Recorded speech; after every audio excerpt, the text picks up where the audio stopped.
10 अध्याय 1। हम्म, एक मिनट ना, ये है।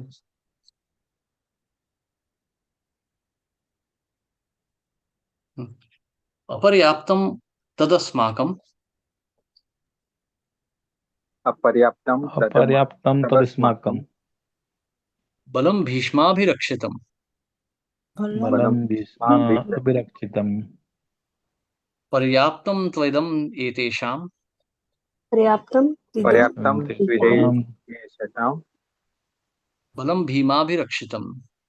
बलम बलं बलं भीमाभिरक्षितम्। भीमाभिरक्षितं। हाँ, कोई पढ़ना चाहेगा? यस प्रभु जी, मैं try Prabhu ji, Hare Krishna. Please please. Hmm, हमारी शक्ति अपरिमेय है और हम सब पितामह द्वारा भली भांति संरक्षित है, जबकि पांडवों की शक्ति भीम द्वारा भली भांति संरक्षित होकर भी सीमित है। तात्पर्य भाई शिल प्रभुपाद द्वारा। शिल प्रभुपाद की जय।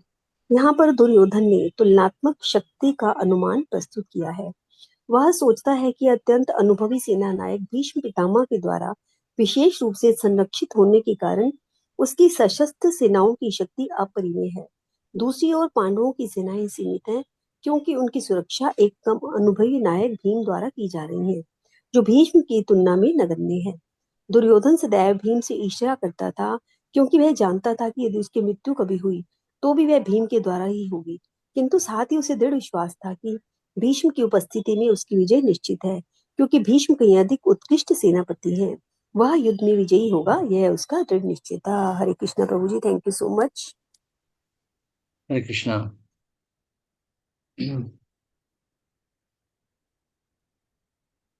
तो हमारी जो शक्ति है वो पर्याप्त है, क्योंकि हमें भीष्म देव ने रक्षा कर रखी है, और पांडवों की शक्ति अपर्याप्त है क्योंकि भीम ने रक्षा कर रखी है। अब यदि ध्यान से देखा जाए तो पांडवों की सेना में अर्जुन का जो स्थान था वो ज्यादा महत्वपूर्ण था, परंतु फिर भी यहाँ पर भीम का नाम ले रहा है दुर्योधन, क्योंकि उसको स्वयं को भीम से भय था। उसे ये भय था कि उसकी मृत्यु होगी तो भीम के ही हाथों होगी, क्योंकि भीम ने प्रण ले रखा था कि धृतराष्ट्र के 100 पुत्रों को वो ही मारेगा अपने हाथ से। परंतु भीष्मदेव को देख के वो अपने आप को आश्वासन दे रहा था कि हमें कुछ नहीं होगा। तो इससे हम देख सकते हैं कि एक व्यक्ति जो भौतिक संसार में होता है, जब उसे भय का सामना होता है तो वो किसकी शरण लेता है? तो एक व्यक्ति यदि हम देखें तो अपनी बुद्धि, अपने अहंकार की रक्षा, अपने अहंकार का संरक्षण देखना चाहता है जब इस संसार में, क्योंकि उसे भगवान नहीं दिख रहे। जैसा हम आगे चल के देखेंगे, अभी अर्जुन जो है वो किस प्रकार से, वो क्या बात क्या करेंगे। यहाँ पर ध्यान से देखिए, जो दुर्योधन है उसके मन में ना धर्म का विचार है, ना किसी प्रकार का, और ना और किसी व्यक्ति के लिए विचार है। उसके मन में सिर्फ अपने प्राण का भय है और अपनी विजय की आकांक्षा है, बस। कोई ये भी नहीं सोच रहा है कि इतना बड़ा युद्ध होगा तो 100 में से कुछ भाई तो उसके मारे जाएंगे, परंतु उसे इसकी कोई चिंता नहीं है। तो इस प्रकार से हम देख सकते हैं कि एक व्यक्ति जो भौतिक चेतना में होता है, वो किस प्रकार से वो इतना अपने स्वार्थ में फंसता चला जाता है कि वो रिश्ते नाते धर्म सब भूल जाता है। अंत में केवल अपना स्वार्थ ही हर जीव को नजर आता है, यदि वो भगवत भक्त नहीं है तो। हम्म श्लोक 11।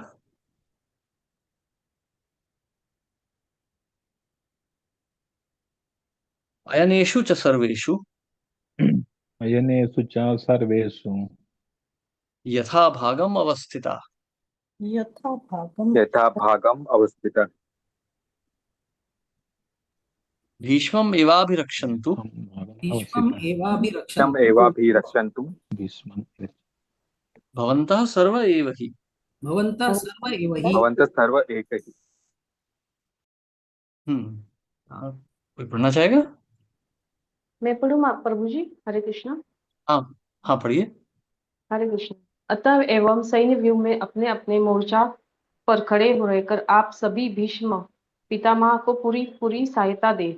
तात्पर्य से प्रभुआ द्वारा भीष्म पितामह के शौर्य की प्रशंसा करने के बाद दुर्योधन ने सोचा कि कहा अन्य योद्धा यह न समझ ले कि उन्हें कम महत्व दिया जा रहा है। अतः दुर्योधन ने अपने सहज कूटनीति ढंग से स्थिति संभालने के उद्देश्य से उपयुक्त शब्द कहे। उसने बलपूर्वक कहा कि भीष्मदेव निस्संदेह महानतम योद्धा है, किंतु अब वे वृद्ध हो चुके हैं। अतः प्रत्येक सैनिक को चाहिए कि चारों ओर से उनकी सुरक्षा का विशेष ध्यान रखे। हो सकता है कि वे किसी एक दिशा में युद्ध करने में लग जाए और शत्रु इस व्यस्तता का लाभ उठा ले। अतः यह आवश्यक है कि अन्य योद्धा मोर्चों पर अपनी अपनी स्थिति पर अडिग रहे और शत्रु को व्यूह न तोड़ने दे। दुर्योधन को पूर्ण विश्वास था कि कुरुओं की विजय भीष्मदेव की उपस्थिति पर निर्भर है।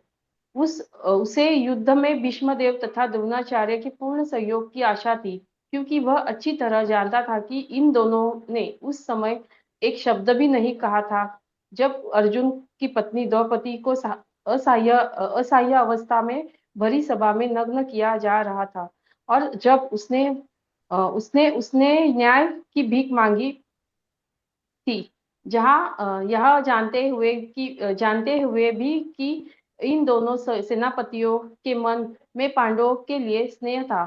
दुर्योधन को आशा थी कि वे इस स्नेह को उसी तरह त्याग देंगे जिस तरह उन्होंने धृतराष्ट्र के अवसर पर किया था। हरे कृष्ण प्रभु जी। हरे कृष्णा, धन्यवाद। तो सब आप जो हैं अब भीष्म देव को संरक्षण दीजिए। तो अब आप सब भीष्म देव को संरक्षण दीजिए। अब दुर्योधन के मन में ये विचार चल रहा है कि मैंने भीष्म और द्रोण की तो तारीफ कर दी है, पर बाकी सेनानी कहीं मतलब वो ईर्ष्यालु ना हो जाए, कहीं उनके मन में कोई संशय ना उत्पन्न हो जाए कि दुर्योधन हमें ध्यान नहीं दे रहा है। तो वो कह रहा है कि नहीं, भीष्मदेव तो बूढ़े भी हो चुके हैं, अब ध्यान दीजिए कहीं कोई उन्हें धोखा देके उनके ऊपर हमला ना करते। तो हालांकि उसको पता था कि भीष्मदेव ही युद्ध जिता सकते हैं, क्योंकि अर्जुन से लड़ने की क्षमता सिर्फ भीष्मदेव में थी इस साइड से, कर्ण में थोड़ी बहुत और ज्यादा करके भीष्मदेव, पर और कोई नहीं था। तो वो जानता था यदि भीष्मदेव सही रहेंगे तो ये युद्ध, क्योंकि उन्हें तो इच्छा मृत्यु का वरदान था, तो मतलब उनके मरने का तो प्रश्न ही नहीं उठता था युद्ध में। तो वो जानता था कि वही युद्ध जिता सकते हैं। परंतु वो फिर भी नहीं चाहता कि बाकी जो सेनानी हैं, जैसे जो बाकी भी ईर्ष्यालु सेनानी हैं, जैसे कर्ण हो गया, दुशासन, अश्वत्थामा, ऐसे योद्धाओं को कहीं ये ना लगे कि भीष्म को ज्यादा महत्व दिया जा रहा है हमारे अलावा। अब इस तरह से उसने बोल तो दिया है, पर वो ये भी जानता है कि ये जो बूढ़े सेनानी है ये उसका साथ देंगे। जब जघन्य अपराध हो रहे थे उस सेना में, उस उनकी सभा में, जहां पर कि विशेष करके हम देखते हैं, जैसे पांडवों को, जब हम वो पांडवों से अन्याय से छीन लिया जा रहा था सब कुछ, उनकी पत्नी का अपमान किया गया, तब इन्होंने कुछ भी नहीं कहा। जब द्रौपदी ने द्रोणाचार्य, कृपाचार्य, भीष्मदेव से प्रश्न किया था, तो ये सब अपना सर लटका के बैठ गए थे। तो वो जानता था कि वो कुछ भी कर सकता है, ये सेनानी कुछ नहीं करेंगे। और यहाँ भी अब जब युद्ध होने की का प्रश्न उठा है, तो ये तीनों यहाँ आके खड़े हो गए हैं। शिल प्रभुपाद आगे ये भी बताएंगे कि वो जो द्रौपदी का अपमान हुआ, ये सब अन्याय हुआ, उस अकेले के कारण ही ये तीनों मृत्यु दंड के भागी बन चुके थे, कृपाचार्य, द्रोणाचार्य, भीष्मदेव। तो अब कोई मतलब प्रश्न नहीं उठता है यहाँ पे अब कि मतलब धर्म का साथ दे रहे हैं या नहीं दे रहे। असली में तो ये धर्म का साथ नहीं दे रहे थे, शुरू से ही अधर्म के साथ ही खड़े रहे, यह सोच के कि ये तो मतलब सिंहासन है इंद्रप्रस्थ, ये हस्तिनापुर का, तो यहाँ से लाभ मिलेगा। वो लोभ में ही तो थे ना। द्रोणाचार्य तो गुरु थे, भीष्मदेव तो पितामह हैं, उन्हें तो पता है उत्तराधिकारी असली में कौन है। परंतु वो धन के लालच में तो आ ही गए थे ना, ये सोच के कि ये तो मतलब धृतराष्ट्र के पास तो राज्य है, ये पांडव तो ऐसे ही गरीब हैं, इनके साथ क्या दे के फायदा होगा, ऐसा सोच के वो चुप बैठे रह गए। और इसी के कारण मृत्यु दंड के भागी वो बन चुके थे पहले से ही। और यह बात दुर्योधन को भी अच्छे से पता थी, इसलिए उसे पता था, वो आश्वासित था, उसे आश्वासन था कि ये दोनों, ये कभी उसे धोखा नहीं देंगे। परंतु फिर भी वो एक तरह से अपने आप को निश्चित करना चाहता है, वो मतलब उनकी इनकी चेतना को निश्चित करना चाहता है, अपने आप को निश्चिंत करना चाहता है वो। श्लोक 12।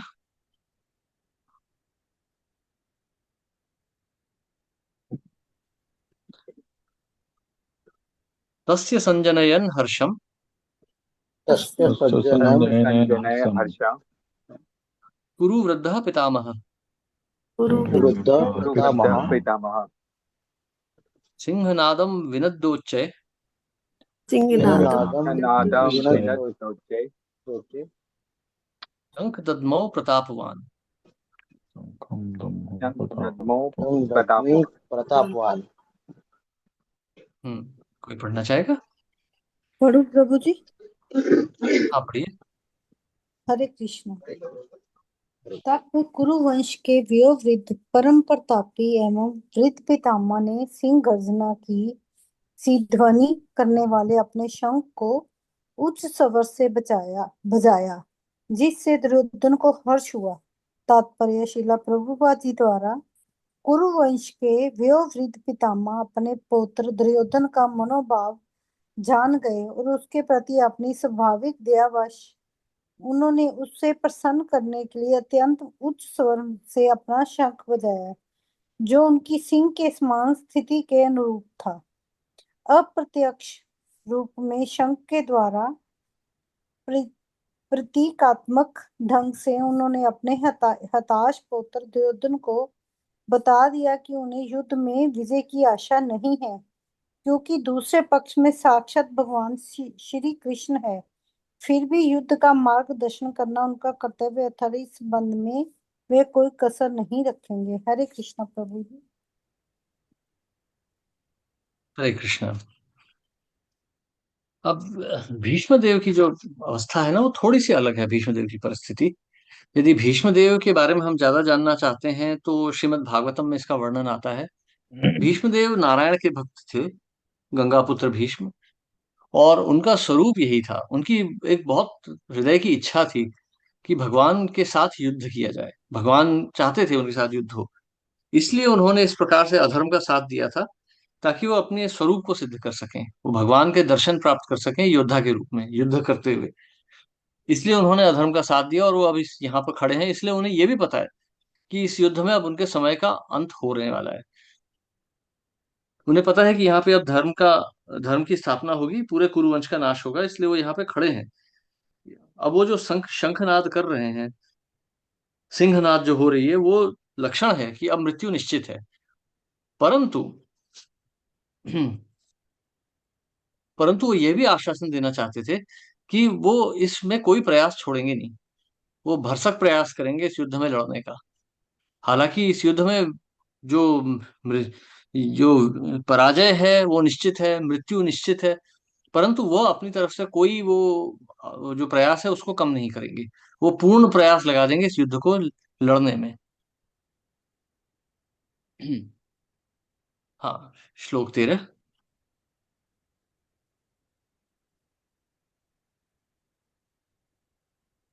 तथा शंखाश्च भैर्यश्च तथा तथा शंकाश्च भैर्यश्च मानक गोमुखा प्रणवानक गोमुखा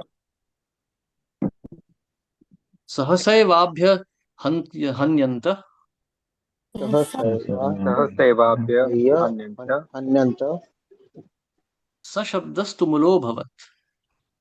शब्दस्तु मूलभवत्।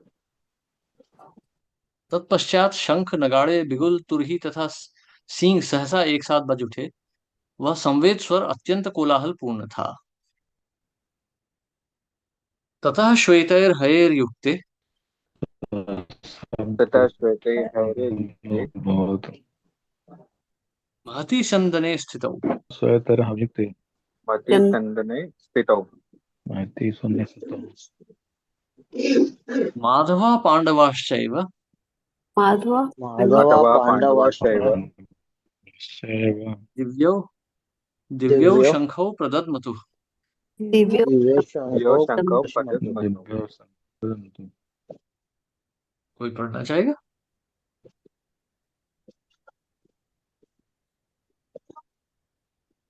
सर जी। हाँ पढ़िए। भीष्मदेव द्वारा बजाए गए शंख की तुलना में कृष्ण तथा अर्जुन के शंख को दिव्य कहा गया है। दिव्य शंखों के नाद से यह सूचित हो रहा था कि दूसरे पक्ष की विजय की कोई आशा न थी, क्योंकि कृष्ण पांडवों के पक्ष में थे। जयस्तु पांडुपुत्राणाम एषा पक्षे जनार्दन। यह जय सदा पांडु के पुत्र जैसे कि होती है, क्योंकि भगवान कृष्ण उनके साथ है। और जहाँ जहाँ भगवान विद्यमान है, वहीं वहीं लक्ष्मी भी रहती है, क्योंकि वे अपने प्रति पति के बिना नहीं रह सकती। अंततः जैस अंततः जैसा कि विष्णु या भगवान कृष्ण के शंख द्वारा उत्पन्न दिव्य ध्वनि से सूचित हो रहा था, विजय तथा श्री दोनों ही अर्जुन की प्रतीक्षा कर रही थी। पूरा पूरा इसके अतिरिक्त पूरा पूरा पूरा इस, इसके अतिरिक्त जिस रथ में दोनों मित्र आसीन थे, वह अर्जुन को अग्नि देवता द्वारा प्रदत्त था, और इससे सूचित हो रहा था कि तीनों लोकों में जहाँ कहीं भी यह जाएगा, वहाँ विजय निश्चित है। प्रणाम। हरे कृष्णा। धन्यवाद प्रभु। हम्म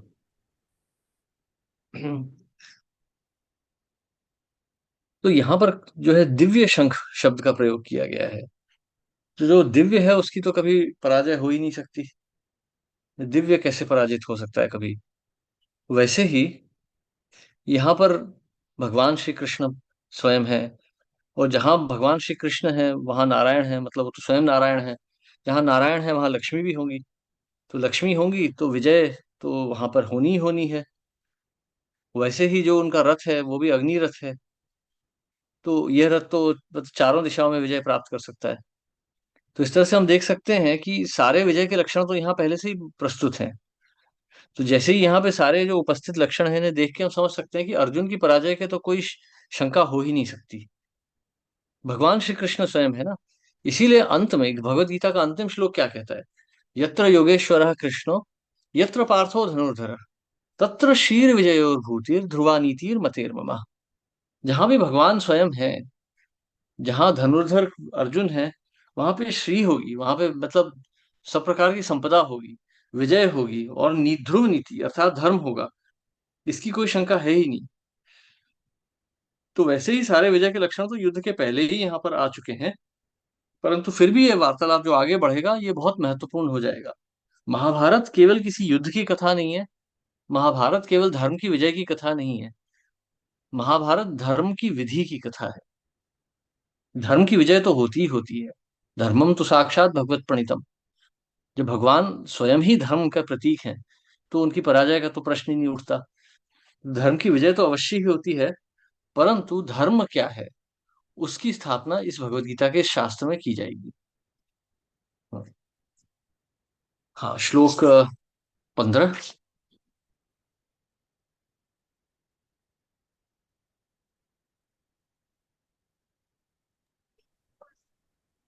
पांचजन्यम ऋषिकेशो पांचजन्यम ऋषिकेशो जन्म ऋषिकेशो देवदत्तम धनंजय देव देवदत्त धनंजय देवदत्तं धनंजय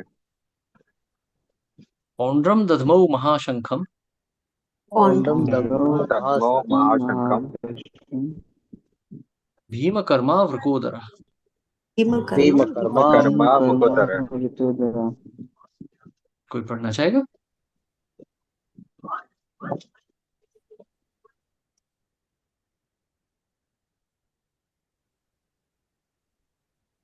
हरे हरे कृष्णा।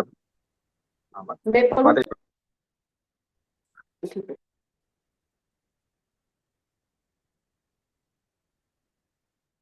हरे कृष्णा। युगेंद्र नंदन प्रभु।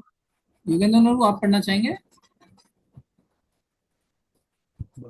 हाँ जी जी बोल जी पढ़ो क्या? पढ़ता हूँ भजन। भगवान कृष्ण ने अपना 5 जन संघ बजाया। अर्जुन ने देवदत्त संघ बजाया तथा अति भोजी एवं अति मानवीय कार्य करने वाले भीम ने पवन नाम भयंकर संघ बजाया। पर इस श्लोक में भगवान कृष्ण को ऋषि कहा गया है, क्योंकि वे ही समस्त इंद्रियों के स्वामी हैं। सारे जीव उनके भिन्नांश हैं, अतः जीवों की इंद्रियां भी उनके इंद्रियों का अनुतन समर्थ हैं। इसलिए वे जीवों को इंद्रिय रहित रहते हैं। भगवान समस्त जीवों के हृदय में स्थित होकर उनकी निरीक्षण करते हैं, किंतु वे इस तरह निरीक्षण करते हैं कि जीव उनके साथ कर ले और विशुद्ध भक्त तो वे प्रदर्शन करते हैं। यहाँ कुरुक्षेत्र युद्ध भूमि में भगवान कृष्ण अर्जुन की दिव्य निरीक्षण करते हैं। इसलिए उनको ऋषिकेश कहा गया है। भगवान के विविध कार्यों के अनुसार उनके भिन्न भिन्न नाम हैं। उदाहरणार्थ, इनका एक नाम मधुसूदन है, क्योंकि उन्होंने मधु नाम के असुर को मारा था। वे गौों तथा इंद्रियों को आनंद देने के कारण गोविंद कहलाते हैं। वसुदेव के पुत्र होने के कारण इनका नाम वासुदेव है। देवकी को माता रूप में स्वीकार करने के कारण इनका नाम देवकी नंदन है। वृंदावन सुंदर सरल बाल लीला करने के कारण ये यशोदानंदन है। अपने मित्र अर्जुन का सारथी बनने के कारण पारसारथी हैं। इसी प्रकार उनका एक नाम ऋषिकेश है, क्योंकि उन्होंने कुरुक्षेत्र के युद्ध स्थल में अर्जुन दर्शन किया। इस श्लोक में अर्जुन को धनंजय कहा गया है, क्योंकि जब इनके बड़े भाई को विभिन्न यज्ञ संपन्न करने के लिए धन की आवश्यकता हुई थी तो उसे प्राप्त करने में सहायता की थी। इसी प्रकार भीम डकोदर कराते हैं, क्योंकि जैसे वे अधिक खाते हैं उसी प्रकार वे अति मानवीय कार्य करने वाले हैं, जैसे हिडिंबासुर का वध। अतः पांडवों के पक्ष में श्री कृष्ण इत्यादि विविध विभिन्न व्यक्तियों द्वारा विशेष प्रकार से बजाया जाना युद्ध करने वाले संतों को लेकर प्रेरणा था। विपक्ष में ऐसा कुछ न था, ना तो परम दृष्ट भगवान कृष्ण थे, ना ही भाग की देवी स्त्री थी। अतः युद्ध में उनकी पराजय पूर्ण निश्चित थी। शंख के ध्वनि मानो ये संदेश दे रही थी। हरे कृष्ण बोल जी। हम्म। हरे कृष्ण। हम्म। पांचजन्य ऋषिकेशो। मेरे पार्टनर थोड़ा सा बगल में सो रहे हैं, तो मैं ओ। कहूँ उनको डिस्टर्ब ना हो, इसलिए नहीं पता था। कोई बात नहीं। ठीक है, ठीक बोल ठीक है। हाँ। हम्म। देखिए, हर नाम की ना एक एक महत्व होता है, और विशेष करके शास्त्रों में जो शब्दों का प्रयोग किया जाता है वो बहुत महत्वपूर्ण होते हैं। वैसे मतलब खाली में ऐसे ही नाम नहीं ले लिए जाते शास्त्रों में। जैसे यहाँ पर कहा गया है, पांचजन्य ऋषिकेशो देवदे दत्तम धनंजय पौंड्र दद्मौ महाशंख भीम कर्मा वृकोदर। तो भीम को वृकोदर कहा गया है यहाँ पर, और भीमकर्मा भी कहा गया है। भीमकर्मा वृकोदर, जो बहुत भोजन कर लेते थे और जो बहुत मतलब प्रचंड कार्य भी कर लेते थे। तो शास्त्रों में हर व्यक्ति का नाम उसके अनुसार होता है। अब भगवान को यहाँ पे ऋषिकेश कहा गया है, बहुत महत्वपूर्ण है यहाँ पे, क्योंकि भगवान सभी की इंद्रियों के स्वामी हैं। चेतनस चेतनानाम नित्यो नित्यानाम चेतनस चेतनानाम एको बहुनाम यो विदधाति कामान। हर चेतन जीव में एक चेतन है, हर नित्य जीव में एक नित्य जीव है, और यह चेतन नित्य और सभी का पालन पोषण करता है। भगवान भी जीव हैं, परंतु भगवान हमारे जैसे साधारण नहीं है, असाधारण है। भगवान परम जीव है, जीवन का स्तोत्र है भगवान। तो भगवान सभी के इंद्रियों के स्वामी है। सर्वस्य चाहम हृदय सन्निविष्टो मत्तः स्मृतिर ज्ञानम अपोहनम च।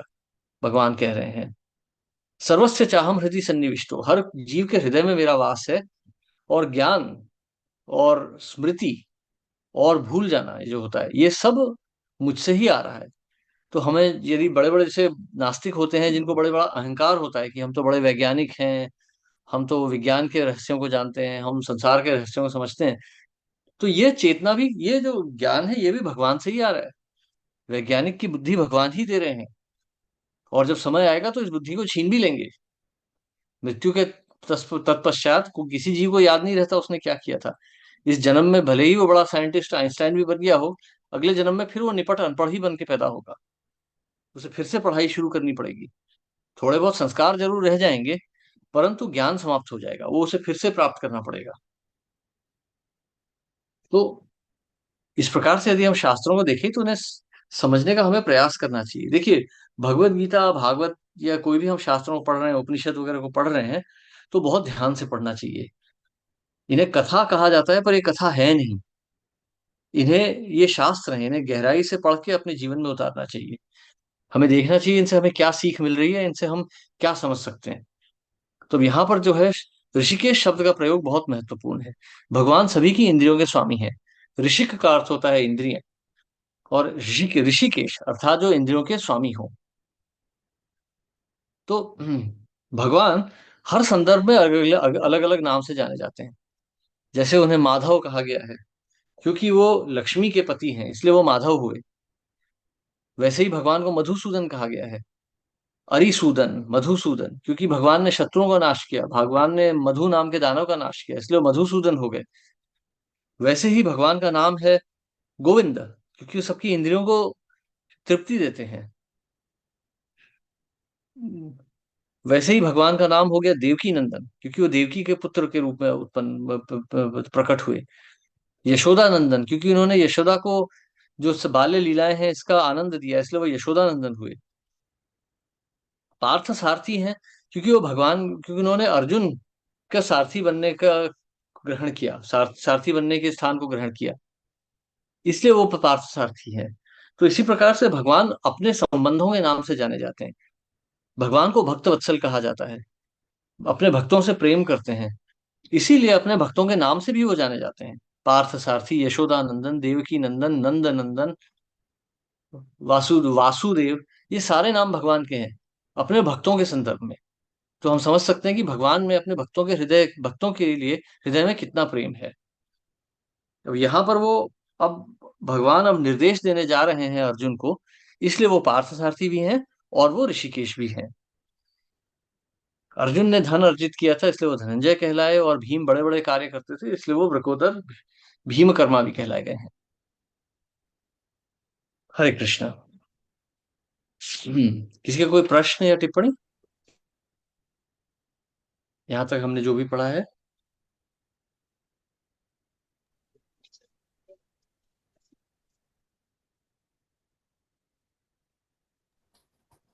ठीक है, तो आज हम यही समाप्त करते हैं।